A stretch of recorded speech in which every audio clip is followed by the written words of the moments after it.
નમસ્કાર ધોરણ 10 ના વિદ્યાર્થીઓ, આપનું સ્વાગત છે આપણી YouTube ચેનલ માસ્ટર ઓફ બોટાદમાં। આજે આપણે અભ્યાસ કરવાનો છે ધોરણ 10 વિષય ગણિત, ચેપ્ટર નંબર 13 આંકડાશાસ્ત્ર।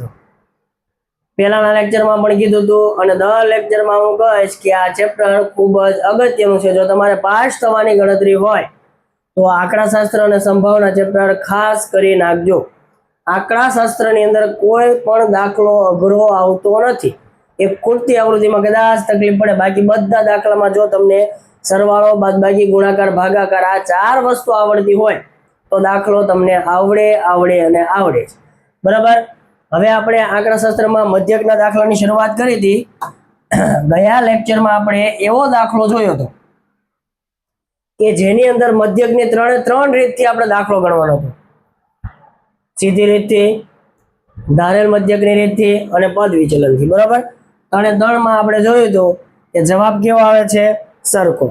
એનો મતલબ એવો થાય કે તમે મધ્યકનો દાખલો કોઈ પણ રીતે ગણો તો જવાબમાં કાંઈ ફેર પડશે નહીં, પણ ખાસ ધ્યાન રાખવાનું કે પદ વિચલનની રીત મોટા ભાગે ઉપયોગ કરવાનો થશે। તો એ ક્યારે ઉપયોગ કરવો? તો કે જ્યારે આપણને વર્ગ લંબાઈ કેવી આપેલી હોય? સરખી। બધામાં વર્ગ લંબાઈ કેવી હોય? સરખી। અને જ્યારે વર્ગ લંબાઈ સરખી ન હોય ત્યારે આપણે શેનો ઉપયોગ કરશું? ધારેલ મધ્યકની રીત। આ બે રીત મગજમાં રાખવાની એટલે ત્રીજા ઓપ્શનની જરૂર પડે નહીં। અહીંયા હું તમને ત્રીજો ઓપ્શન પણ ગણાવીશ। કેમ? તો કે ચોપડીમાં આવે છે તો ક્યારે ગણવું એની માટે હું તમને દાખલો ગણાવીશ। બાકી તમારે બે જ યાદ રાખવાનું કે જો વર્ગ લંબાઈ સમાન હોય તો પદ વિચલન, અને વર્ગ લંબાઈ સમાન ન હોય તો ધારેલ મધ્યકની રીત। ઉદાહરણ નંબર 3, નીચે આપેલા વિતરણ એક દિવસીય ક્રિકેટ મેચોમાં બોલરો દ્વારા લેવાયેલી વિકેટોની સંખ્યા બતાવે છે। યોગ્ય રીત પસંદ કરીને વિકેટોની સંખ્યાનો મધ્યક શોધો। મધ્યક શું સૂચવે છે? ચલો મધ્યક ગોતવાનો છે। સૌથી પહેલા તો કોઈ પણ રીતથી દાખલો ગણવાનો હોય તો ત્રણ ખાના તો બધામાં કોમન જ આવશે।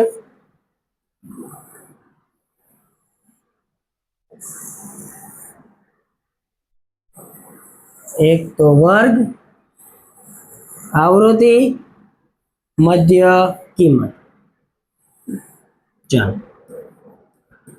વર્ગ, પછી આવૃત્તિ એટલે કે એફઆઈ, અને મધ્ય કિંમત એટલે કે એક્સઆઈ।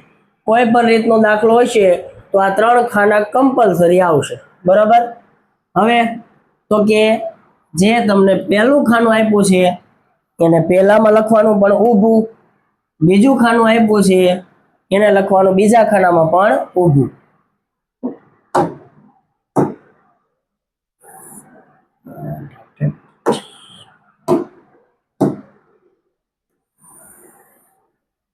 એક, બે, ત્રણ, ચાર, પાંચ, છ, ત્રણ, ચાર, પાંચ, છ। ચાલો 20,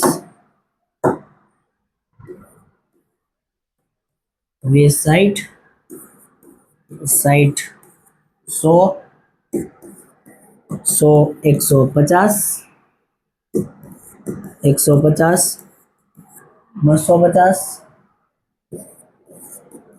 250, 350,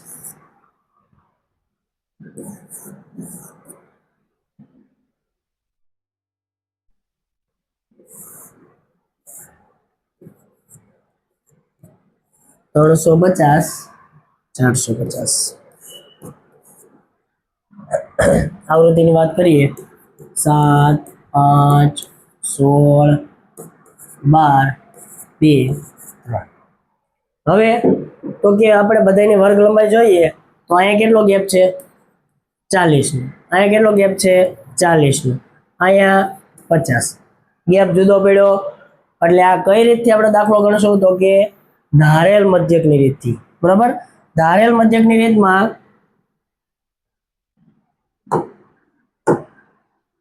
બીજા બે ખાનાની જરૂર પડશે। એક તો કે ડીઆઈ અને એક તો કે એફઆઈ ડીઆઈ. બરાબર.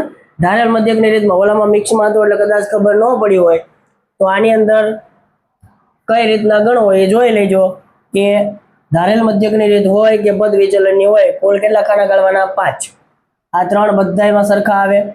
જો ધારેલ મધ્યક હોય તો ડીઆઈ અને એફઆઈ ડીઆઈ, પદ વિચલન હોય તો યુઆઈ અને એફઆઈ યુઆઈ. બરોબર, આટલો ફેર પડે. હવે મધ્ય કિંમત એટલે કે ગયા વખતે કીધું હતું કે આ બેનો સરવાળો ભાગ્યા 2. 20 + 60 80, 80 ના અડધા 40. કેટલા થાય? 40.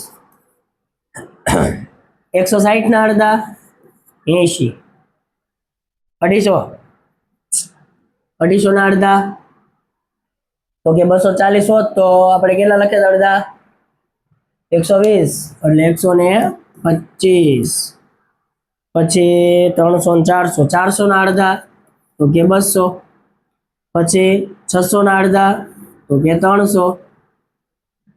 800 ના અડધા તો કે 400. હવે ડીઆઈ એટલે શું? તો કે આપણે પહેલા લેક્ચરમાં કહી દીધું કે ડીઆઈ એટલે કે xi - a એટલે કે ધારેલ મધ્યક આપણે જોઈશે. બરાબર, તો આપણે કોને ધારશું? તો કે કોઈ પણ ધારો તો ચાલે.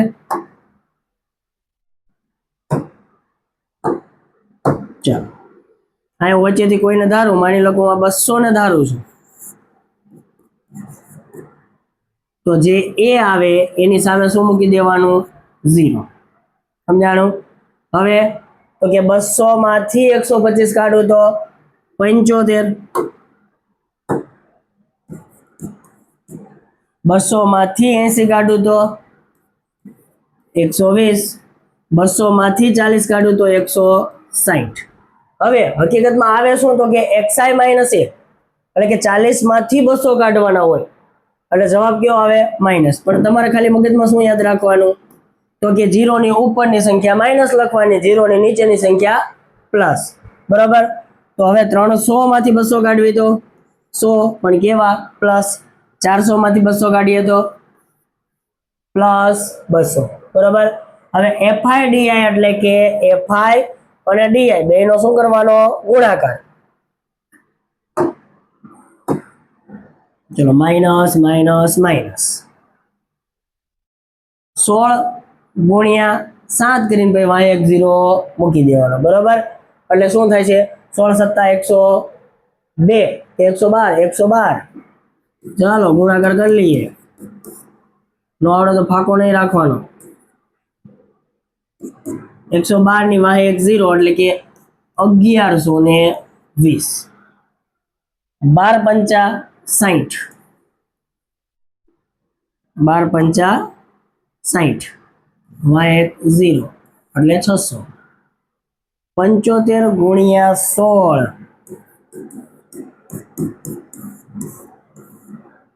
1 પંચા 5, 1 સત્તા 7, 30 ને 0 વધી પડી 3, 42 ને 3 45. 1200. ચાલો, 100 ગુણ્યા 2 200, 600. હવે આપણે સૂત્રની વાત કરીએ તો સૂત્રમાં શેની જરૂર પડશે? તો અહીં જો પહેલા હું સૂત્ર લખી નાખું.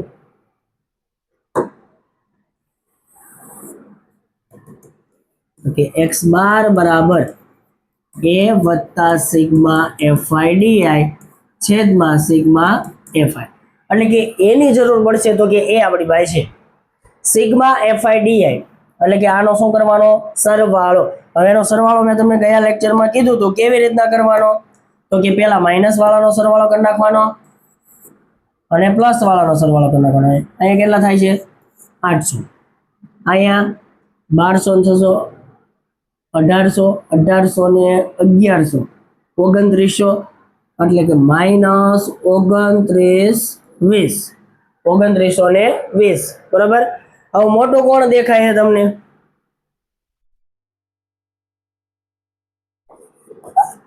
સિગ્મા fi di મોટો કોણ દેખાય? માઇનસ કે પ્લસ? તો કે માઇનસ.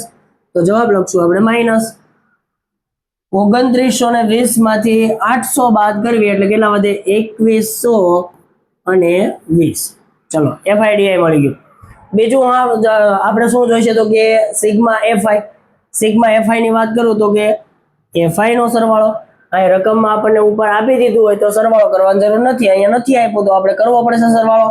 7 ને 5 12, 12 ને 16 28, 28 ને 12 40, 40 ને 2 42, 42 ને 3 45. સિગ્મા FI બરાબર 45. સૂત્રમાં કિંમત મૂકીને દાખલો પૂરો કરી નાખવાનો. ચલો A 200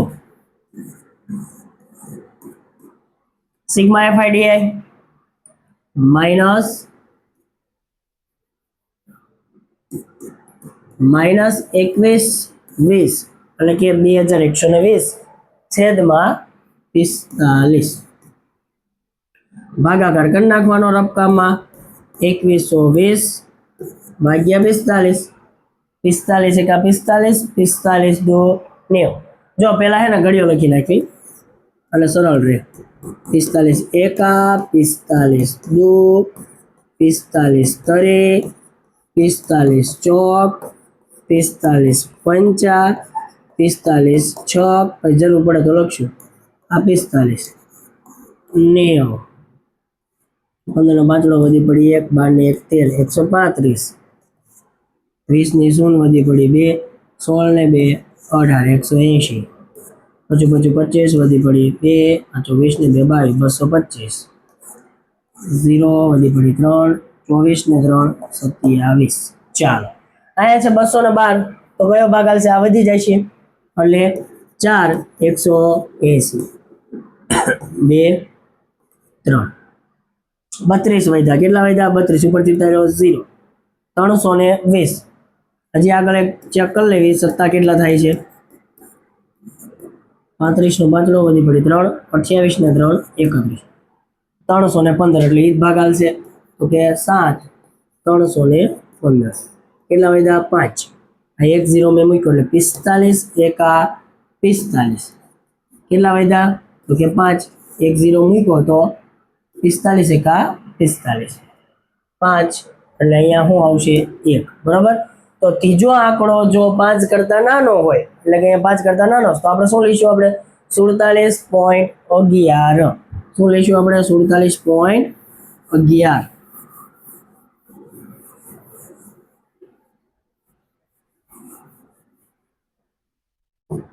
આ 200 માઇનસ આ બેનો ભાગાકાર આવ્યો 47.11. ચલો 200 માંથી હું 47.11 કાઢું 10 को 9 9 9 1 9 8 2 5 1 152.89. જો કદાચ ઉતાવળમાં ભાગાકાર ગુણાકારમાં ભૂલ તમારે થાય છે, કદાચ અમે હોય તો અમારે પણ થાય, સમજાણો? એટલે નિરાંતે આપણે ગુણાકાર ભાગાકાર કરવાના જેથી કરીને જવાબમાં કાંઈ ફેરફાર થાય નહીં. હવે માની લો કે મેં અહીંયા ભાગાકારમાં મિસ્ટેક કરી હોય તો આ જવાબ અલગ આવે એટલે તમારો જવાબ જે આખો જવાબ છે એમાં તે ફેરફાર થઈ જાય છે. બરાબર. એટલે ખાસ નિરાંતે કરવાનો ગુણાકાર ભાગાકાર નહીં. ચલો આગળનો દાખલો જોઈએ. 13.1 નો પહેલો દાખલો. વિદ્યાર્થીઓના એક સમૂહ દ્વારા તેમના પર્યાવરણ જાગૃતિ કાર્યક્રમમાં ભાગરૂપે એક સર્વેક્ષણ હાથ ધરવામાં આવ્યું. તેમાં તેમણે એક વિસ્તારમાં 20 ઘરોમાં વનસ્પતિના છોડની સંખ્યા વિશે નીચેની માહિતી એકઠી કરી ઘર દીઠ છોડની સંખ્યાનો મધ્યક શોધો. મધ્યક શોધવા માટે કઈ રીતનો ઉપયોગ કરશો? શા માટે? બરોબર. તો અહીંયા કારણ પૂછ્યું છે એટલે આપણે લખવું પડશે. ચલો હવે આપણે મધ્યક ગોતવા માટે શેની રીતનો ઉપયોગ કરશું? તો કે અહીં ગણતરી તમે જોવો તો અહીંયા હાવ ટૂંકી ગણતરી છે. ગણતરી ટૂંકી હોવાથી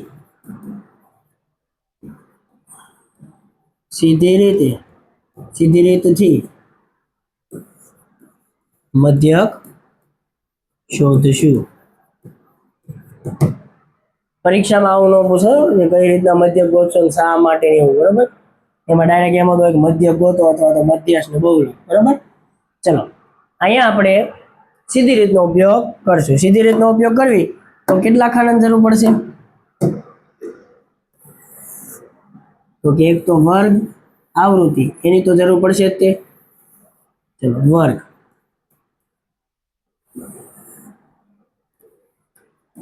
આવૃત્તિ fi, મધ્ય કિંમત xi.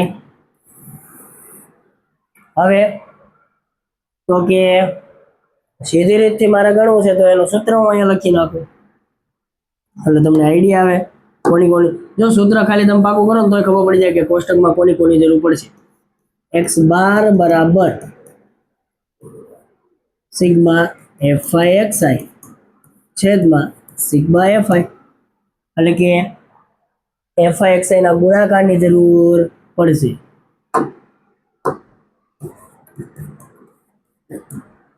ચલો વર્ગ એટલે કે જે આપણને આપ્યું છે એ ઊભું લખી નાખવાનું. પહેલું ખાનું આપ્યું છે ને 2 4 4 6 6 8 8 10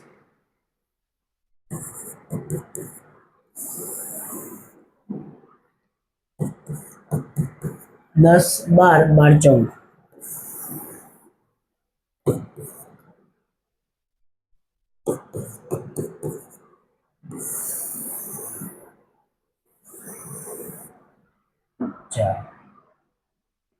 एक 2 1 5 6 2 3.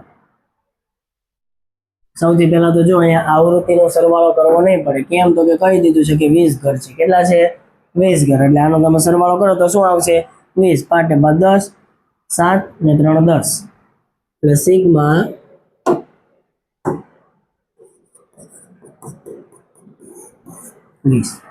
હવે xi એટલે કે મધ્ય કિંમત.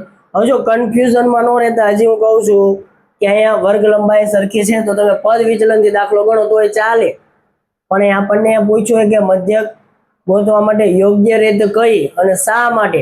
તો કે ભાઈ અહીંયા ટૂંકી ટૂંકી રીત આપે છે તો તમે આની રીતથી ગણો ડાયરેક્ટ fi xi એટલે હાવ ગાયકા દાખલો પૂરો થઈ જાય, બરોબર. કેમ કે ગણતરી બહુ લાંબી છે નહીં. તમે પણ પદ વિચલનથી ગણશો તો ચાલશે પરીક્ષામાં, કેમ કે પરીક્ષામાં આવું ન પૂછ્યું હોય કઈ રીતથી ગણશો એમ, બરાબર. એટલે તમારે ખાલી બે જ રીત મગજમાં રાખવાની છે, ધારેલ મધ્યક અને પદ વિચલન, બે જ. જો વર્ગ લંબાઈ સમાન હોય તો પદ વિચલન અને વર્ગ લંબાઈ સમાન ન હોય તો ધારેલ મધ્યક. xi એટલે કે મધ્ય કિંમત 0 + 2 તો કે 2 2 ભાગ્યા 2 તો કે 1. વર્ગ લંબાઈ સમાન છે તો દર વખતે આપણે સરવાળો કરીને ભાગ્યા 2 કરવાની જરૂર છે નહીં. તો કે ગેપ કેટલાનો છે? 2 2 2 તો આમાં 2 2 ઉમેરતા જાય એ જ તે મધ્ય કિંમત આવે. 3 5 7 9 11 13.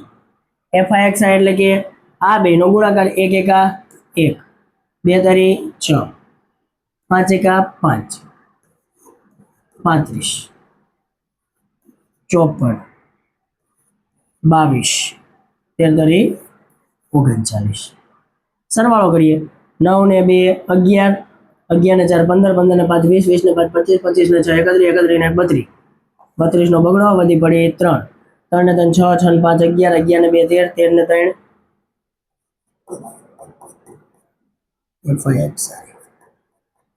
13 ને 3 16.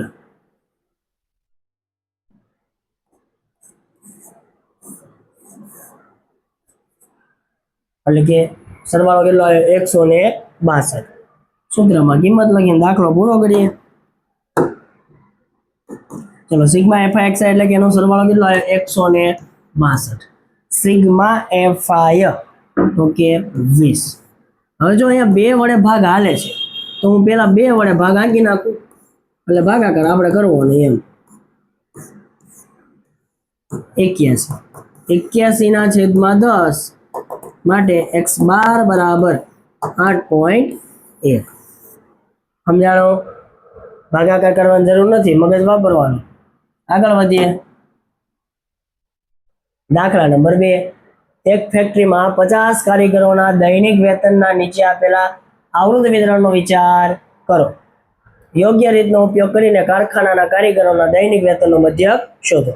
ચલો, યોગ્ય રીતે એટલે કે તો અહીંયા તમને જોવો ને તો વર્ગ લંબાઈ તો સમાન આપી જો 20 20 20 20 20.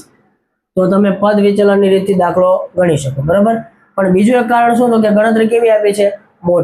મોટી ગણતરી આપી હોય અને વર્ગ લંબાઈ સમાન આપી હોય તો કઈ રીતે ઉપયોગ કરવાનો? તો કે પદ વિચલન. પદ વિચલન એટલે કેટલા ખાના? તો કે 5.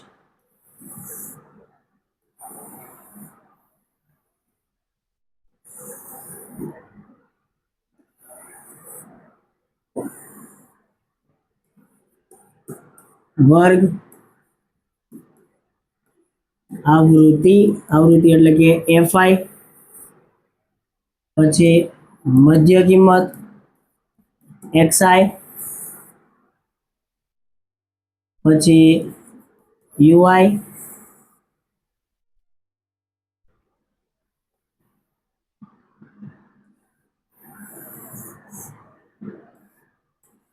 અને FI UI.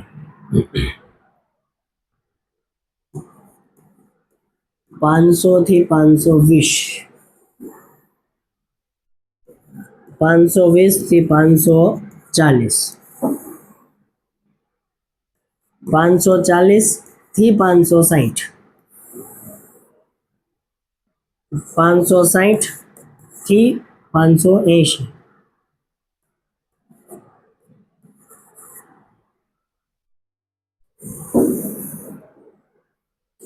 580 થી 600. ચાલો, આવૃત્તિ 12, 14, 08, 06 અને 10. હવે અહીંયા મધ્ય કિંમત આપણે ગોતવાની છે. મધ્ય કિંમત તો કે ભાઈ બેનો સરવાળો ભાગ્યા 2. તો કે 520 વત્તા 500 એટલે કે 1020. એને ભાગ્યા 2 હું કરું એટલે આવશે 510. વર્ગ લંબાઈ બધામાં સરખી છે તો હવે કઈ સરવાળો ને ભાગ્યા 2 ને એવું કરવાની જરૂર છે નહીં. વર્ગ લંબાઈ કેટલી આપી છે તો કે 20 ની.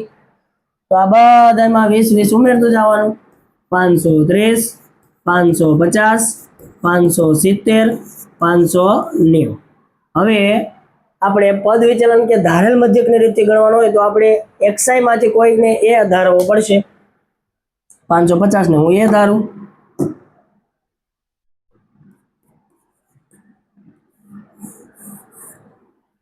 મેં એ ધારી લીધો.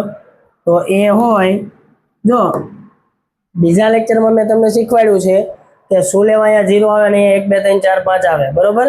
તો એ જોઈ લેજો શું કારણ છે. તો કે UI એટલે શું થાય તો કે આ બેની બાદબાકી ને પછી પાછો શું કરવાનો? ભાગ્યા એની જે વર્ગ લંબાઈ હોય એવું કરો ને એટલે અહીંયા શું આવશે? 0. ઉપર લખી નાખવાનું -1 -2.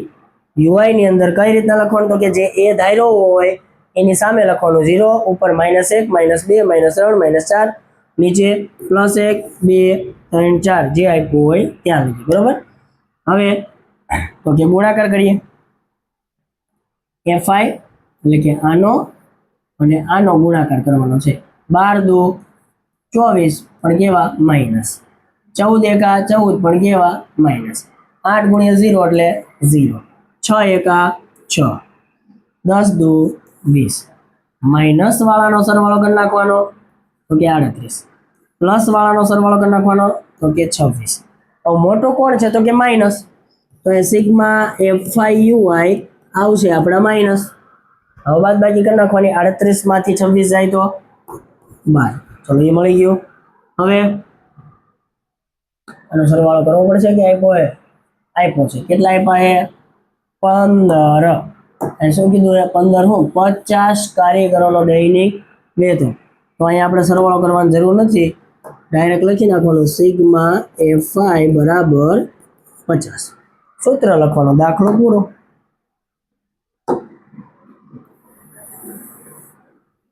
માટે x બાર બરાબર a વત્તા સિગ્મા FI UI છેદમાં સિગ્મા fi ગુણ્યા h. એ એટલે કે આપણે શું ધાર્યું તો કે 550. પછી સિગ્મા FIUI તો કે -12 છેદમાં 50. ગેપ કેટલાનો છે તો કે 20 નો. કેટલાનો ગેપ છે 20. ચલો 0 0 ઉડી ગયા તો અહીંયા આવ્યા 550 પછી -12 દુ 24 ના છેદમાં 5. ચલો ભાગાકાર આપણે કરીએ 5 ચોક 20 4 વધ્યા 0 મૂકવો એટલે પોઈન્ટ લાગે 5 અઠ્ઠા 40 એટલે કે 4.8. 550 માઇનસ 4.8. ચલો 550 માંથી 4 કાઢું તો 546. 546 માંથી 0.8 કાઢું તો 545. 0.20 અથવા તો 2. આ થઈ ગયો આપણો મધ્યક. ચલો જો હજી આને આજ લેક્ચરમાં હું બીજા 2-3 મધ્યકના દાખલા લઈશ તો વિડીયો બહુ લાંબો થઈ જાય, બરાબર? એટલે અહીંયા સુધીનો આપણે આજના લેક્ચરમાં રાખવી. હવે આના પછીના લેક્ચરમાં હજી 1-2 લેક્ચર આવશે મધ્યકના, પછી બહુલક ને મધ્યક શરૂ થાય છે, બરાબર? બધા દાખલા આપણે ગણાવવાના છે. 1-2 દાખલા તમને પ્રેક્ટિસ માટે આપીશું ઘરેથી, જેથી કરીને તમને પણ ખ્યાલ આવે કે મને આવડ્યું કે ન આવડ્યું, બરાબર? ધોરણ 10ના તમારા વિદ્યાર્થી સુધી, જે વિદ્યાર્થી મિત્રો હોય ત્યાં સુધી પહોંચાડી દેજો વિડીયો, અને વિડીયોને લાઈક અને વિડીયોને શેર કરવાનું ભૂલતા નહીં. હવે મળશું આપણે આવતા લેક્ચરમાં. ત્યાં સુધી સૌને જય હિન્દ, જય ભારત.